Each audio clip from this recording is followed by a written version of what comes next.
What is every NFL team's biggest concern entering 2024?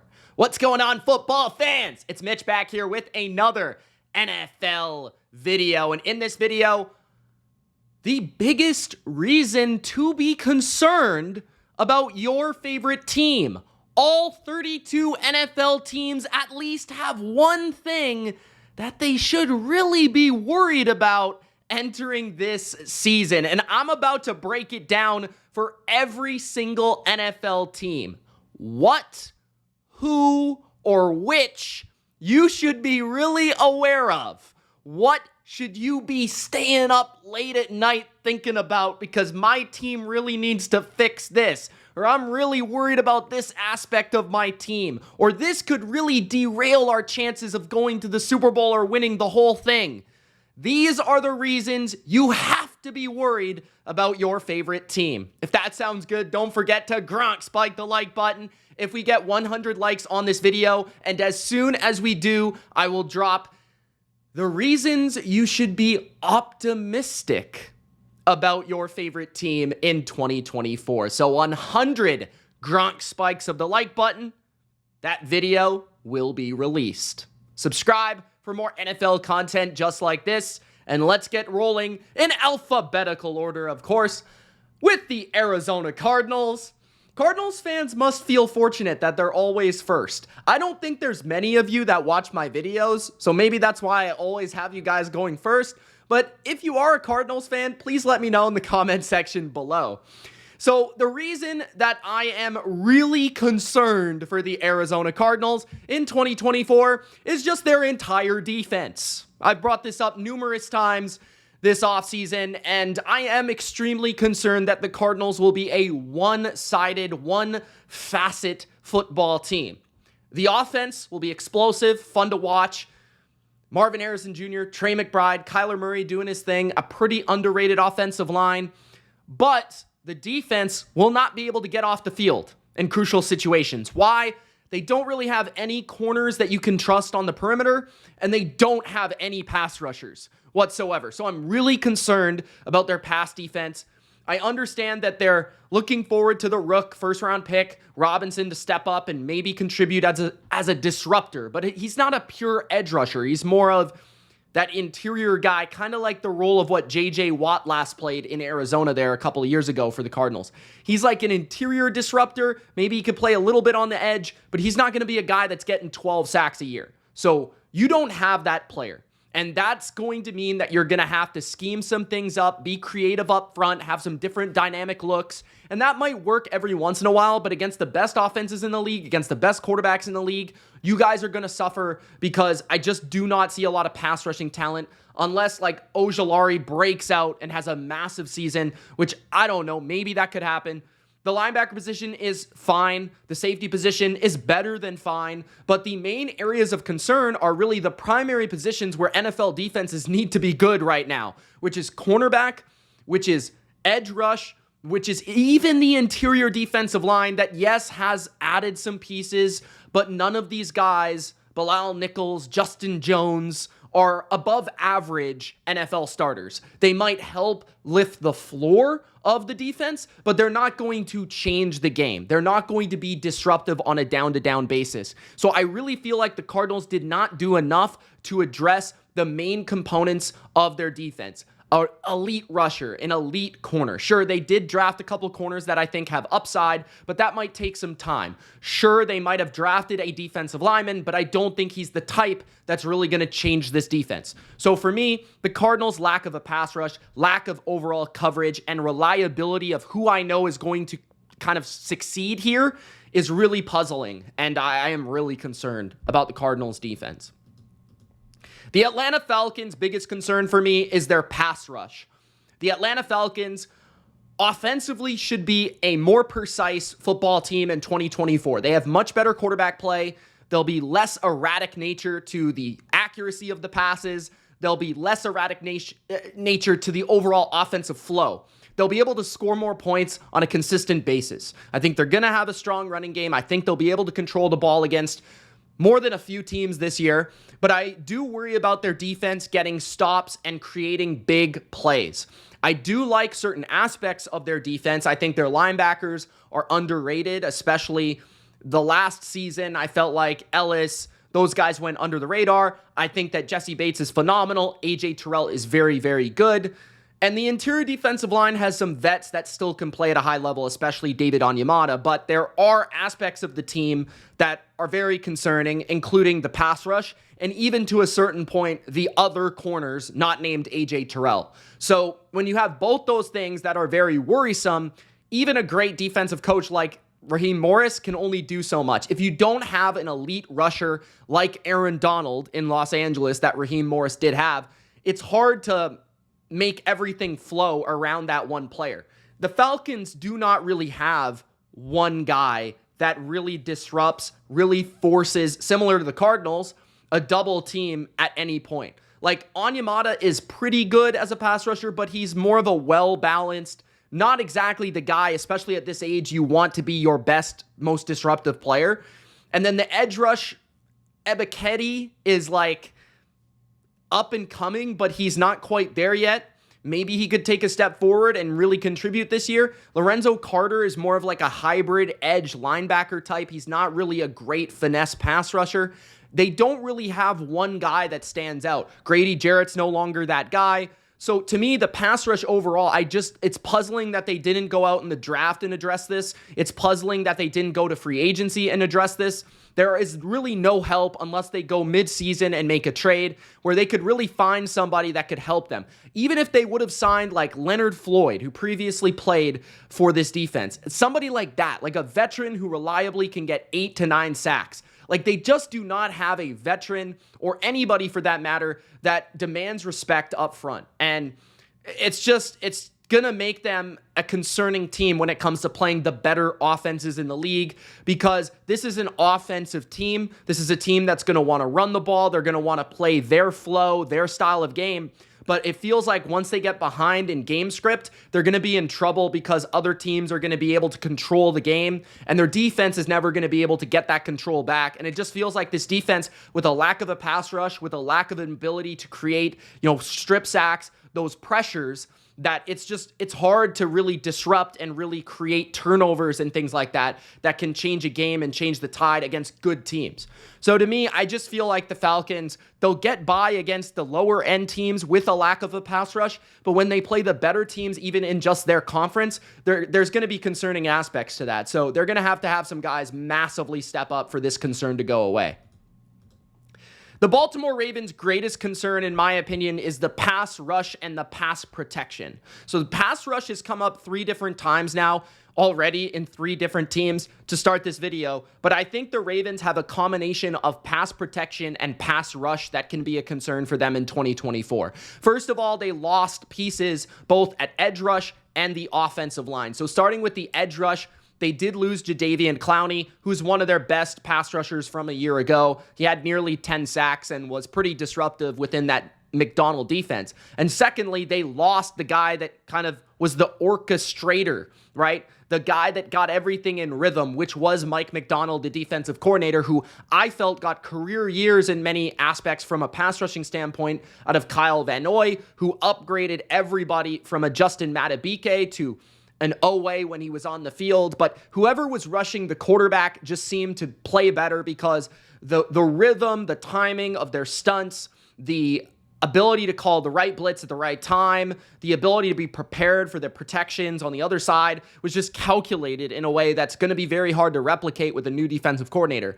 Now, when you're just asking these guys, the same players, to perform in a different manner and perhaps perform more as individuals rather than as a unit, it's going to be less impactful. The pass rush is not going to have the same pop, and it's not going to be the same, because I just don't think that this team really has multiple guys that can get to the quarterback, right? Kyle Van Noy is not that guy. Like, he's never really been that guy. I love Kyle Van Noy, but he's more been known for like his ability to be versatile. He can play the run. He can drop back in coverage. He can play off-ball linebacker. He could set the edge. Like he can blitz. He could do all these things, but he's not a 10-sack specialist, right? He's never been that type of guy. And then Owe has been hurt and kind of in and out of the lineup. And yeah, he's physically got the talent. Last year, he showed flashes.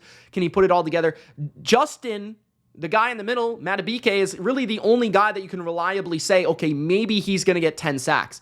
Otherwise, like Michael Pierce is a big run stuffer. Washington is a big run stuffer. None of these guys are going to be household sack artists. So I'm concerned about that aspect. And then the pass protection of where like, okay, Morgan Moses has gone to the Jets. He's a reliable right tackle that you know he's going to be solid all year. Right? Simpson, their left guard, has gone to the Jets as well, if I'm not mistaken, right? Both Ravens players, if I'm not mistaken. And then you also have your Kevin Zeitler, who is gone as well to the Detroit Lions and still playing at a Pro Bowl level last year. And Ronnie Stanley is constantly injured and having to be replaced. So now you have rookie right tackle potentially, kind of unknown interior players. Outside of Tyler Linderbaum, your entire offensive line is pretty suspect. So I'm not really concerned about the run game because the Ravens with Lamar have a cheat code and they're able to create run lanes and able to create cheat yards because Lamar impacts the defense and how they defend the run so easily that it allows them to have a good running game. And then they're always good in finding big people to move people around in the run game. I'm not concerned about that. But in terms of protection of Lamar in those third down situations, in those passing situations, and coming from behind situations, that's concerning because it was already an issue last year when you played a team like the Chiefs. And then defensively, I'm concerned that you can't just rush for and consistently get to the quarterback. You're going to have to create pressure. So the Ravens have those two concerns, in my opinion, that are kind of collective, which is overall just the passing game and the front on both sides. The Buffalo Bills' biggest concern for me in 2024 is obvious. It's a lack of wide receiver one. It's a lack of a guy that Josh Allen knows is going to get open and going to separate in the biggest plays of the game. And now I will say to defend Buffalo in this manner is Diggs was not doing that last year at a consistent rate down the stretch. So it's not like they really had that last year in the biggest games of the year. So I will say that. But at the same time, I still don't think they necessarily have that. Unless Dalton Kincaid makes a year two jump as a tight end and becomes a better overall player, then that's possible because we often do see young first-round picks evolve and become better players. That's not, too crazy. But are we going to expect Khalil Shakir to like be a Wes Welker? Probably not, right? Is Curtis Samuel all of a sudden going to turn into CeeDee Lamb overnight just because he got a better quarterback? Probably not, right? Like, is Chase Claypool all of a sudden going to be like this unbelievable athlete that just all of a sudden his mind clicks and he's not a dummy anymore? Probably not, right? Like, maybe they can get the Rook to step into this spot and be somebody that can move the chains and use his big frame to create yards after catch and win jump balls. That's possible. But overall, you don't really see a clear identifiable, that is the number one receiver. You don't see Justin Jefferson, Tyreek Hill, A.J. Brown, Jamar Chase, Travis Kelce. You do not see that type of talent on their roster. And that's the biggest concern when they're playing good secondaries, especially a team like Kansas City, who they're going to have to face when they're facing a team with a number one corner like Sauce Gardner of the New York Jets, where it's like, okay, like, who are we going to here? It's 3rd and 7. We need a first down. Who are we throwing the ball to? Like, the best offenses, the teams that win the Super Bowl, have always had at least one of those guys. And to me, the Bills have yet to find out who that is. I do think that their plethora of talent is going to provide more options and to be able to spread the wealth in the way that the Chiefs sort of did last year. But we saw last year, like, the Chiefs barely survived that. Like, they were able to win the Super Bowl, but it was mostly on the back of a great defense. If the Bills do not have a great defense this year, how are they going to survive if their offense is not necessarily like clicking the way that and humming the way that it has been? So that is the biggest concern for me for Buffalo. Next, we've got the Carolina Panthers, whose biggest concern and worry is that Bryce Young might just be bad. Like, we've got to face the facts that Bryce Young just might be a bust. Bryce might be a bust. And there's nothing you can do about that. Like, you've got to let it run. You've got to let it see what happens. But at this point, entering year 2, you look at this roster and you would say, if I put Josh Allen on this team, just to use the Bills as an example of the previous team we just talked about, if I put Josh Allen on the Carolina Panthers, how good would they be? Now, to a less of an extreme point, if I had Josh Allen on the Panthers in the NFC South, I would say they would win the division. I don't think that's crazy. You know, they've got a strong offensive line. They've got a new offensive coach that I quite like. They've got enough receiver talent. They drafted one in the first round. They have Deontay Johnson, who's better a receiver than anybody on the Bills. And they've got a strong running game. They've got a formidable defense. It's not great. It's not horrible, but it's fine. So, like, they probably win that weak division with Josh Allen. Now, what if they had, like, Baker Mayfield? If you swap Bryce Young and Baker Mayfield on Tampa and Carolina, I think they'd probably still be better than they are, right? They probably win 3 or 4 more games. Is that fair to say? Maybe not. I don't know, but Baker did work with Canales, that sort of thing. So, like, to me, Bryce just might be bad. And that's a worry that I have about this team. That's why I'm not going to pick them to do anything this year until Bryce has proven to me that he can play well at the NFL level. Because he's small. He's an outlier. He doesn't have the strongest arm. He's not the physically most talented guy. He's smart, but I mean, he's no Tom Brady. He's not Peyton Manning. He's not throwing the ball like Brett Favre. He's not moving like John Elway. So for me, like, he might just be bad. And you've got to face the facts. And there's nothing you can do about that. If your quarterback sucks, your team's going to suck. It's just the way it is. Okay? Next up, we've got the Chicago Bears. I would say that the Bears was actually a really tricky one because I look at the Bears team and I'm like, what is like the shining note where I'm like, that is the most concerning aspect of the team? I think there's areas where I don't necessarily like love their team, but they were one of the last teams I actually came up with something with. And I think the biggest thing for me, I kind of have 2, so I'm sort of cheating because I couldn't really decide on one. But first of all, I think that the coaching staff, it just might not be the right coaching staff for the talent that they have. Like Shane Waldron, I think is fine.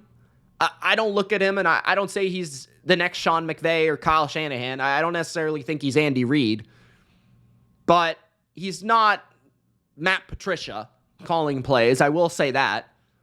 So he's fine. Is he going to be the right type of partner for Caleb Williams? If it doesn't go well, I mean, he's going to be the one that goes because obviously Caleb is their franchise guy. They've got so much receiver talent. They've got a good tight end. They've got a good running back where it's like, it's not really going to be anything but Shane Waldron. See you later, right? So him, and then they might decide that Matt Eberflus, you're a decent defensive coach. You did good things with our defense last year, but like, we need an offensive-minded guy spearheading this project and spearheading the future of the Caleb Williams Bears. So, like, Matt Eberflus might just be a solid defensive coach, but not a great head coach. And that might also be a concern that maybe they win 8 or 9 games instead of what they could have won 11 or 12. Like, would anybody not be picking the Bears to make the playoffs if Kyle Shanahan was their coach? If Andy Reid was their coach, would anybody be, like, hesitant about the Bears? See, in my opinion, that is the biggest concern of like, we can't reliably know what our coach is going to bring to us on a weekly basis. Secondly, I think the line of scrimmage on both sides is a bit suspect. I talked about the offensive line in my previous video being like the X factor where like they could be good, they could be bad, they could be somewhere in between. How good will they be? How much time will they provide Caleb Williams? How strong of a running game to take pressure off Caleb Williams? All those things. So the offensive line is already a known concern about this team, but then also like defensive line wise, they didn't really do anything to help it. Like Montez Sweat got there late last year and he really improved the defensive line play and the pressure, but they didn't really give him a compliment. And the entire defensive line is fairly mid other than Montez Sweat. They don't have another guy that can really help them. So both sides there to me is a little bit shaky. So those are the concerns for the Bears. With the Cincinnati Bengals, I think the greatest concern for them is their run defense. Last year, they finished 30th in yards per attempt, and they just lost DJ Reader to the Detroit Lions this offseason. So it's not like they really can say, hey, we were missing DJ Reader. Well, he's gone now, so you can't really say that, right? Like, yeah, they replaced him with Sheldon Rankins, who's a known solid run defender, and they did try to address it throughout the draft, and maybe just better fundamental defense and play on the back end will help them support the run. If run defense is your greatest concern, I don't necessarily think that's a backbreaker, as we saw with the Chiefs last year. There's things you can do to stop the run. If you want to stop the run desperately, you can stop it. You could pack the box, but that also leads to leaks in the back end, right? So, but to me, like, facts are facts. Like, they were not a good run defense last year. And if they cannot stop the run this year, that means they're not going to be able to control the game. And if they're not controlling the game, that means that Joe Burrow's on the sidelines. And that's not what you want. So the Bengals, their biggest concern is run defense. Already did the Bears. Cleveland Browns are up next. The drop back passing game to me is a pretty big concern, and this mostly falls on Deshaun Watson and the quarterback play. I didn't want to just list it as Deshaun Watson though, but the drop back passing game in general has always been sort of a concerning aspect of Kevin Stefanski. And now that they lost their offensive coordinator to the New England Patriots, who is kind of like the drop back passing game guru of that team for the last few years, that is sort of like a concerning aspect to me. Like, I don't necessarily think they have the formula. Stefanski has always been a run game guy and like run game / play action type of guy, like a Kubiak-esque type of coach. But you take the offensive line coach away that was so great at running the football and creating those lanes and coaching up that offensive line, and then you take away the coordinator who is responsible for making their drop back passing game have more flavor. And I think that's a big concerning aspect to me. So the coaching turnover is concerning. And then Deshaun Watson just being a quarterback right now that doesn't see the field well, doesn't consistently put the ball in the right spot in terms of his accuracy. And oftentimes is just kind of like looking up, where's his first read, and then looks down and he tries to run. Like, so Deshaun is concerning to me. The overall formula of the offense is concerning to me. The Dallas Cowboys. The run game on both sides. For the first time in a long time, I am pretty concerned about the offensive running game for the Dallas Cowboys. This has pretty much been the bread and butter of the Cowboys since Dak Prescott has gotten there, and really since like 2014, when Tony Romo had his last run with the Dallas Cowboys. You know, back then it was DeMarco Murray. It went to become Ezekiel Elliott for many years, and then Tony Pollard last year, and they were still a formidable running game. But now that the offensive line has lost Tyron Smith and lost Tyler Biadasz and lost aspects to that line that made them so great, even dating back to Travis Frederick and things like that, there are holes on the offensive line. You know, they might have a rookie left tackle. They might have a rookie center. So how good is the push and the coordination of the run game going to be? Secondly, their running back talent is leaving something to be desired. They might have the worst running back room in the NFL right now. Like Ezekiel Elliott at his desperate age of like, I don't even know. He is not great anymore. Like, don't get me wrong, you can still play a little bit, but you would rather have him as a backup like the Patriots did last year. And the Patriots were one of the worst teams in the NFL and they had Zeke as a backup. Like the Cowboys are a playoff win aspiration team, and they've got Zeke as their starter potentially. Rico Dowdle, we've never seen what he could do on a consistent basis. We've never seen him carry the load for a football team, so I'm not exactly sure what he's going to be.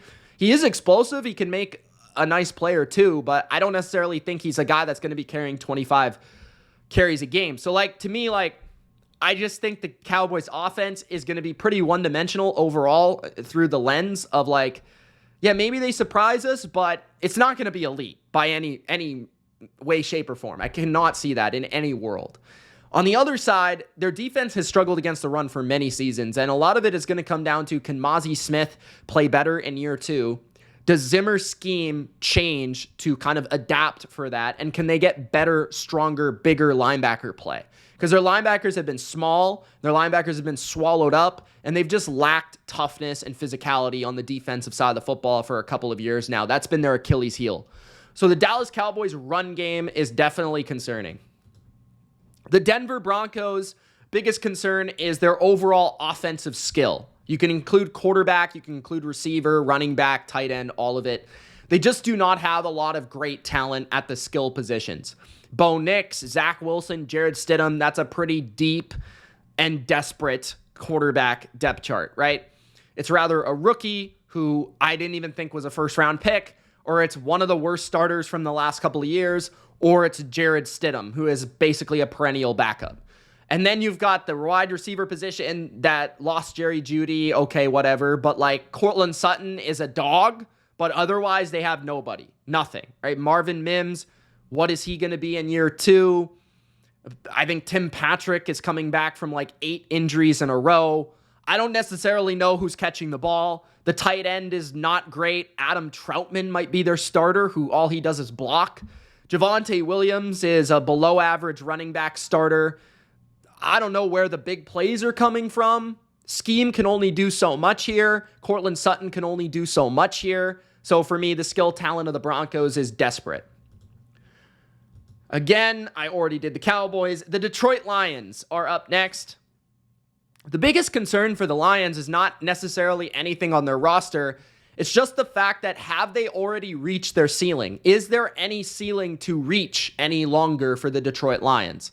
And I think that's a legitimate question when you have a quarterback like Jared Goff and you have the team that you have. Like, can Amon-Ra play better? Like, honestly, I don't know. Can the O-line play better? Or could things only get worse? Probably not, right? Like, let's just be fair. Sam Laporta, maybe he could play a tick better just because he's not a rookie anymore, but he was pretty phenomenal as a rookie. Maybe Jahmyr Gibbs could play a little bit better as a second-year pro. The defense definitely could play better, definitely could be better this year. There's no question about that. That could be something to be optimistic about. But Jared Goff, can he play better? Can he, in the biggest games, when it's Jared Goff against the loaded 49ers, can he win that game?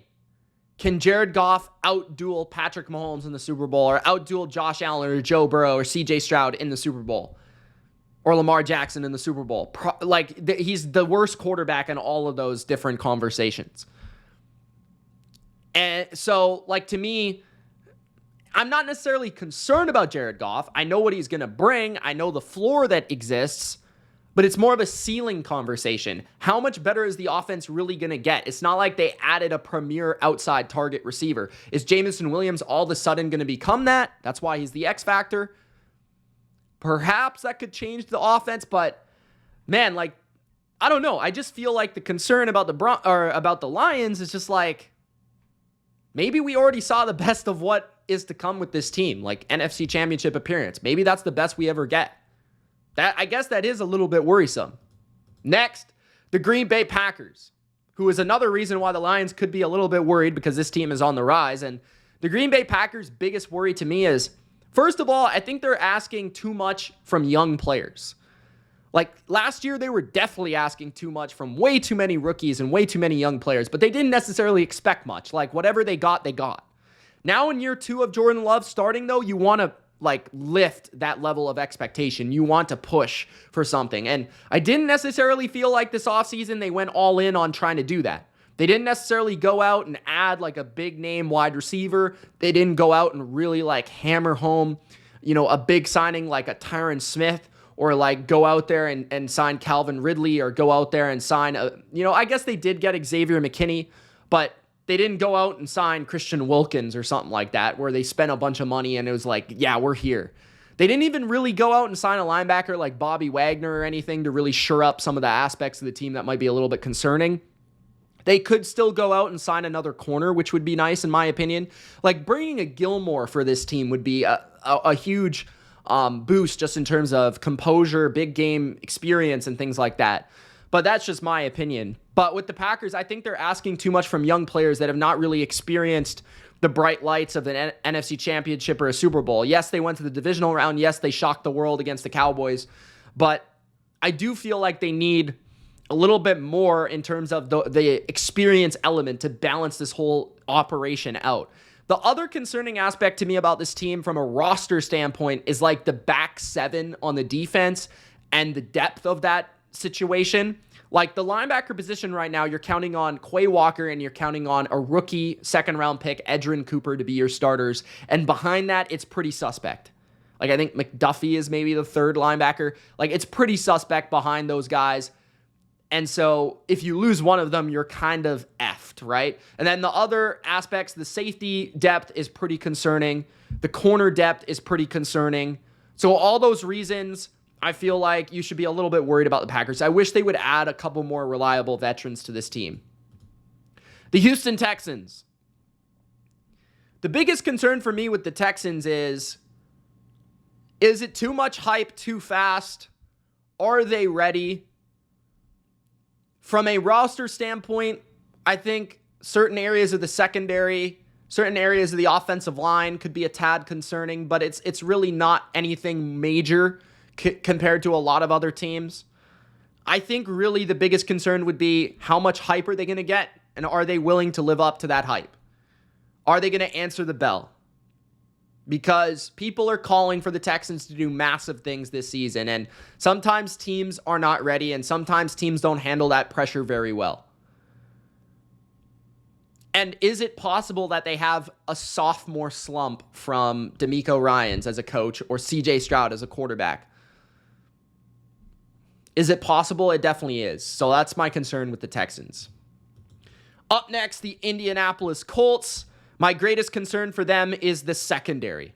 And the secondary is really concerning, especially in this conference, the AFC, where you have to defend the best quarterbacks in football, a large majority of them. And if you're going to be a legit team in the AFC and actually contend in the AFC, you have to be able to cover. You have to be able to stop Joe Burrow and CJ Stroud in your own division. Joe Burrow, potentially in the playoffs. You've got to be able to stop Patrick Mahomes. You've got to be able to stop Josh Allen. You've got to be able to stop maybe even Aaron Rodgers. You've got to be able to stop Lamar Jackson. You've got to be able to stop Justin Herbert potentially. You've got to be able to stop all these quarterbacks where even Miami's passing attack, all those things like Trevor Lawrence in your own division. Are you going to be able to do that?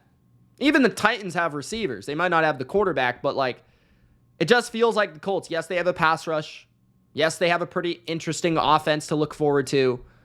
But if they can't cover anybody and teams are slicing and dicing them and their scheme is fairly simple and teams know what's coming, it's pretty hard to get off the field. The Jacksonville Jags' biggest concern is the offensive line. It was the X factor for me for this football team, and I believe that it's also their greatest concern because they didn't really change too much other than Mitch Morse slotting into the center position. Now, maybe he can change it from a maturity, experience standpoint and help Trevor Lawrence identify calls and checks and things like that and make them a better team against blitzes and things of that nature. But the offensive line, talent-wise, is still pretty suspect. Mitch Morse is getting up there in age. Brandon Scherf is getting up there in age. Cleveland is solid, but their tackle situation is not ideal. It's definitely not been great. So can they protect Lawrence? Can they consistently find a running game?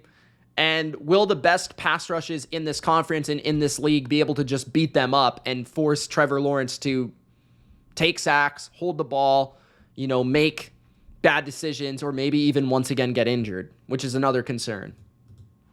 The Kansas City Chiefs' greatest concern is honestly more mental and in some ways physical, but not in the way that you would think. So first of all, physically, it's a three-peat conversation.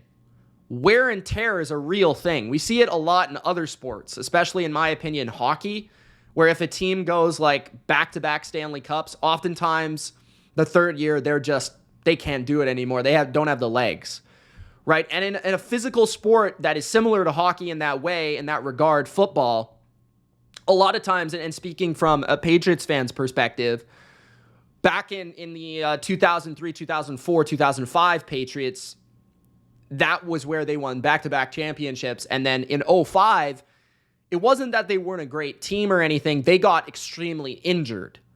And luck was not on their side. Teddy Bruschi had a stroke. Rodney Harrison got injured for the season. A lot of bad things happened to important players. And for the Chiefs, they are getting a little bit older in certain positions. Players could just get hurt, and if players get hurt, you're just kind of messed. It doesn't really, like, there's nothing you can really do about that, and that eventually just happens, especially considering how lucky and fortunate the Chiefs have been from an injury perspective the last couple of years compared to some of their opponents, like the Bengals or the Bills these last couple of years. Even the Niners in the Super Bowl, who had massive key ingredients to their team, rather get hurt in the game or already missing. So, like, the Chiefs, wear and tear, I think, is a big concern. And then also, like, comfort from a mental standpoint. Patrick Mahomes might be driven, but how many of their players on their team, Chris Jones got paid, Travis Kelce's going on tour with Taylor Swift, how many of these players are there at this point to win, to go all in? How many of these guys have that hunger of greatness and striving for greatness like I believe Mahomes has? But for others, will they be able to live up to that? And to me, like, that's just a really hard thing for a guy like Mahomes and a coach like Reid to continue to inspire year in and year out. You almost have to lose one year just to get that back, like the Chiefs did in 2020 and 2021. So those are my biggest concerns for the champs. Up next, we've got the Las Vegas Raiders. My concern is, do they have a good enough quarterback to compete? Because I think that their team overall is pretty solid. Like, honestly, I think the Raiders, I might even make a video about them. I've been really thinking about their team, and I think their offensive line could be really solid, and their defensive line could be pretty scary. And I think they've got some pretty intriguing aspects to both their linebacking core, their secondary, their receiving core, Brock Bowers. Zamir White could take a big step forward. So is Gardner Minshew going to be the guy that takes them to the promised land? Or is Aiden O'Connell the answer? I just don't know. So for me, that's what I'm concerned about. The Los Angeles Chargers' greatest concern is their receiving talent. Because I think that the coaching is definitely going to help defensively and from a physical run game oriented standpoint on offense. But I honestly think that there's just going to be defenses that they come across that they just can't move the ball through the air because they don't have receivers. Like Ladd McConkey, Quentin Johnston, Josh Palmer. That's why they're the X factors of this team. Can one of them step up and become a legit chain mover? And then, to a certain standpoint, talent in general, even in like the front seven on defense, they do have edge rushers, but like the linebackers, the defensive linemen are pretty concerning. There are just, I think, more holes than people want to give credit for when it comes to this roster. There's only so much coaching and quarterback play can really do when your team is just not that good on paper. The Los Angeles Rams' biggest concern is a post-Aaron Donald defense, and I'd throw in Raheem Morris to that conversation. Without Aaron Donald, who is going to be the guy that makes the big play in the big situation? Yes, they've improved their secondary. Cameron Curl, Tre'Davious White maybe playing, I don't know. Darius Williams. Defensive line-wise, they did add Jared Verse. They did add Fisk from the draft. Some players, some young guys, some influence from that younger type of generation for the Rams. But without above average like pass rusher or like a presence that is elite in the front seven, can you really be a contender? Like, sure, the Rams could still win 9 games and make and squeeze in the playoffs if their offense is really good and their defense still kind of sucks. That definitely can happen. But if they want to be a legit contender, they're going to need a post-Aaron Donald defense to contribute here. And so, to me, that's why I would be a little bit worried in staying up at night if I was a Rams fan. Is our defense really going to have it? Because we only have so many years left with Matthew Stafford. So, Miami Dolphins' biggest concern is, can they protect Tua? This is obvious. It's absolutely obvious if you take a look at their entire depth chart. Like, yeah, they've got talent pretty much everywhere. They've got solid depth in most spaces. But their offensive line is a huge concern. And I talked about that in my X Factor video. I would also say, like, in combination with the protection, can Tua kind of uplift the team? Can Tua take that next step as not just a quarterback that contributes as a really productive player in a great system with great players around him, but can he actually uplift those as a leader? Can he actually make the offensive line better with his decision-making, with his quickness to get rid of the ball, with his accuracy, with all those things, with his ability to read protections? Can he do those things at a high level? Can he take his mental game to the next level? Because we know physically he's not going to be much better, but like mentally, can he become that level of quarterback where he can get to that level that many thought he might when he was drafted? At the same time, can the offensive line consistently protect, especially in the interior? Huge concern for me. The Minnesota Vikings' greatest concern is the QB, and the timing of the quarterback position for this roster almost feels like it's wasting talent. Like, you have to think, we just signed Justin Jefferson. We only have him on a pretty cheap contract for a couple more years, or a year or two. Are we simply wasting the prime of Justin Jefferson? Are we wasting the prime of TJ Hawkinson? We've got Aaron Jones signed to a cheap contract this year. Jordan Addison is on a cheap contract. The defense, we added some pieces. We really like where it's at with Brian Flores. We might not have Brian Flores for too many more seasons if he continues to outperform expectation on defense the way that he's coaching. So, like, are we going to have this core and this nucleus with a subpar quarterback? That's really, really concerning. If this team had a good quarterback, if this team swapped quarterbacks with the Packers, if this team swapped quarterbacks with the Lions, there's no question they would be a playoff team. So for me, like, the Vikings are just sort of wasting their talent right now this season. The New England Patriots' greatest concern is, I would say, the passing game on offense, but the pass catching and the pass protection, both things intertwined. What's the new scheme going to look like? How is the left tackle situation going to situate itself? Do they have the answer at right tackle? Is Michael Onwenu going to play that position? Is he going to play right guard? If he plays right tackle, who's playing right guard? How is the offensive line going to be able to protect rather a young Drake May or an older, less mobile Jacoby Brissett? And that could be frustrating to watch. At the same time, can we actually separate, get open, and make plays at wide receiver? Those things have been concerns for many seasons now, and they just continue to be concerns for the Patriots. For the New Orleans Saints, I think their biggest concern is their coaching and their quarterback play might just not be good enough. Like, period. They probably have just hit a wall. And I've been saying this for a couple of years now. Like, the Saints, they've just hit a wall of mid, and they can't get over it. And with Derek Carr, and with this current coaching staff, and Dennis Allen as the head coach, you might just not get past 8 wins, 9 wins. That might just be the best you can do. So I know it's a pretty, like, bare bones answer, but it's the right one. Like, they just might not have enough. And at the end of the day, you might just be having nightmares about Derek Carr. He's just going to be mid. One game I'm going to love him because he's going to throw for 350 yards and 3 touchdowns, and we're going to beat the Panthers 38-14. But the next week, we're going to play the Bucs, and he's going to throw 2 picks and a bunch of checkdowns. So that's the Saints.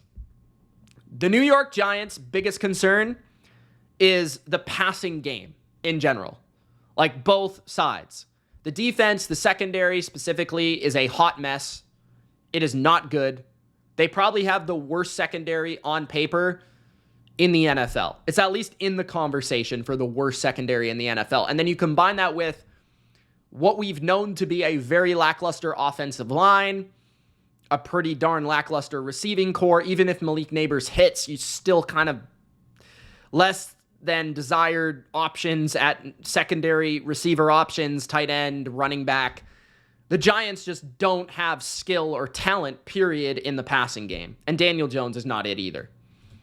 The New York Jets' biggest concern is that the roster is right, but the coaching isn't. And that is a concern that is so frustrating. Because you see a team that should be better than it is. You see players making brilliant individual plays. You see a defense fighting their ass off. You see an offense with individual skill, but The team just can't come together. They can't seem to play the right way at the right time. They make too many mistakes. They're boneheaded.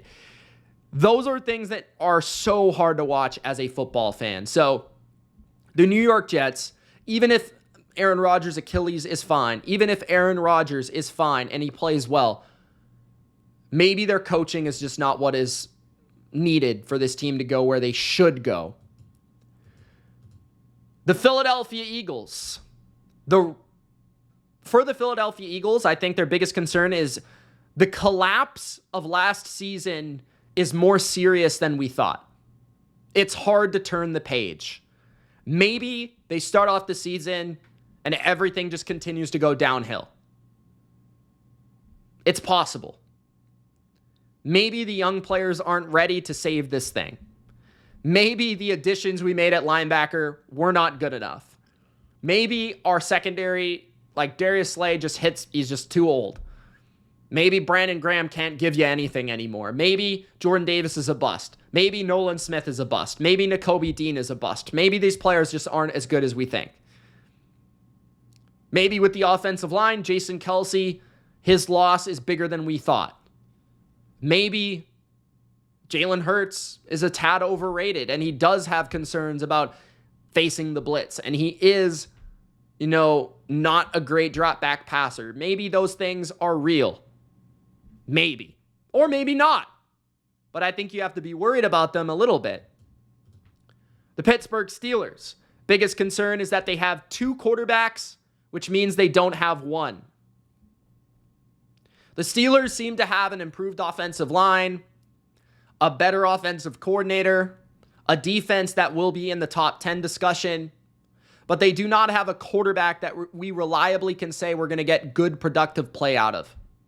That's a concern for any football team, and it's especially frustrating when you know that Mike Tomlin is going to coach his butt off, and he's going to put together a consistent product that fights their butt off from week 1 to 17, and they're going to be right there in the mix. But if they don't have quarterback play, you're just going to be, again, hitting a wall of we could get to the wild card, but we're going to lose because we don't have a quarterback. We have 2. We tried, but we don't have 1. Up next, the San Francisco 49ers. The 49ers' concern is obvious. Maybe they peaked. Maybe the last few years finally has come to an end. Maybe this year they just can't put it together. Maybe Trent Williams finally gets old. Maybe the defense just kind of performs like they did late last year where they're not able to get it on track and consistent once again. And they just can't find that right formula of Fred Warner, Nick Bosa, Charvarius Ward. Like maybe that's not all going in the right direction the way it was before. Maybe they can't find the right mix at defensive coordinator and they lost D'Amico Ryans 2 years ago and they've never been able to overcome it. Maybe Brock Purdy is just not able to play as well as last year. Debo slowing down a little bit. Kittle slowing down a little bit. Christian McCaffrey slowing down a little bit. Maybe they peaked. Now, maybe they didn't, but maybe they did. The Seattle Seahawks' greatest concern is a couple things intertwined. One, the offensive line, I think, is pretty lackluster and pretty concerning, and it's the biggest concern about the team. If, the offensive line does not perform, this is not going to be a team that goes to the playoffs. If they do perform, they are going to be a team that could compete for a playoff spot and maybe even surprise some people. Now, on the other hand, I feel like Geno and just his inability to go above and beyond is also a bit of a concern. Maybe we have all the pieces right now, but Geno is just not good enough. He's fine, but he's not the guy that's going to get you to the promised land. Maybe our defense really surprises a lot of people and actually is a top 10 unit and we're dominating certain matchups. Maybe our run game is getting it going and Kenneth Walker's breaking big runs. Maybe we have great receiver play, but Geno is just, in big moments, just not good enough. That could also be a concern. So those things intertwined to me as the greatest concern with the Seattle Seahawks. The Tampa Bay Buccaneers' greatest concern is the lack of a legit number one pass rusher and the lack of a legit number one corner. And those two things impact the passing game for the Bucs. The pass defense last year for the Bucs was not my favorite under Todd Bowles. And they did lose Carlton Davis, and they don't have prime Jason Pierre-Paul. They don't have prime Shaq Barrett. They don't really have a guy on the edge that screams at quarterbacks on a consistent basis. Now, maybe Kalijah Kancey can step up and really become that. That's the one guy I'd point at. Diaby maybe could take another step forward as a contributor there, but they do not have Shaq Barrett, Jason Pierre-Paul from 2020, right? They just don't have that. And at the same time, they don't have the really solid secondary. They don't have a number one corner. Like, Dean is more of a solid number two, even a good number two, but he's not a legit number one corner. At least I don't think so. They don't have the capacity to play man coverage at a high rate. They got to play a lot of zone because they don't have the personnel in that department. So Tampa will probably struggle a little bit against the pass on the perimeter, and then also just to get to the quarterback. The Tennessee Titans' greatest concern is that the biggest issues with the team, in my opinion, are that they have massive question marks and a lot of youth at quarterback and head coach. Those are the two most important areas of your football team, and they're both massive question marks. You have a first-year head coach, and you have basically a first-year starting quarterback in Will Levis, who nobody knows if he's any good. So those are fundamental questions for every team. And until we know the answer to those two things, I can't really project the Titans to be a phenomenal team. They might be underrated because of that. They might be a dark horse because of that, because one or both of these guys could be a lot better than we expect. But they could also not be any good. So that is a concern for me. And as Titans fans, or if you're a Titans fan, I'd just be sitting there saying, I don't really know. We're going to see how this goes. And at the end of the day, you're going to be worried. You're going to be like, well, is Will Levis going to get the most out of this offense that we've supported him with? Is Callahan the right guy? Like, I don't know. Is it Joe Burrow? So there are some concerns there. And then the final team is the Washington Commanders, which to me, the pass protection continues to be a concern for the Commanders. Can they protect their young Jaden Daniels? Will that destroy Jaden Daniels if he's not protected? How will he handle that as a rookie? Because you don't want that confidence to really be shattered right away. And then the pass defense is also a massive concern. They don't have any good corners on their team, really. And that's a huge concern for Dan Quinn, considering he was a man coverage heavy team in Dallas. And then their pass rush, especially their edge rush, they've got like Clellan Ferrell and Dorrance Armstrong, who are not household name edge rushers. So, yeah, their pass defense is one of the worst in the league, and their pass protection is one of the worst in the league. That leads to being a bad football team. I don't care what you say. So, those are the greatest concerns for every NFL team entering 2024. If you enjoyed, Gronk, spike the like button. We'll see you in the next video, and subscribe. Remember, 100 likes for the reason to be optimistic about your favorite team. It's Mitch. Peace.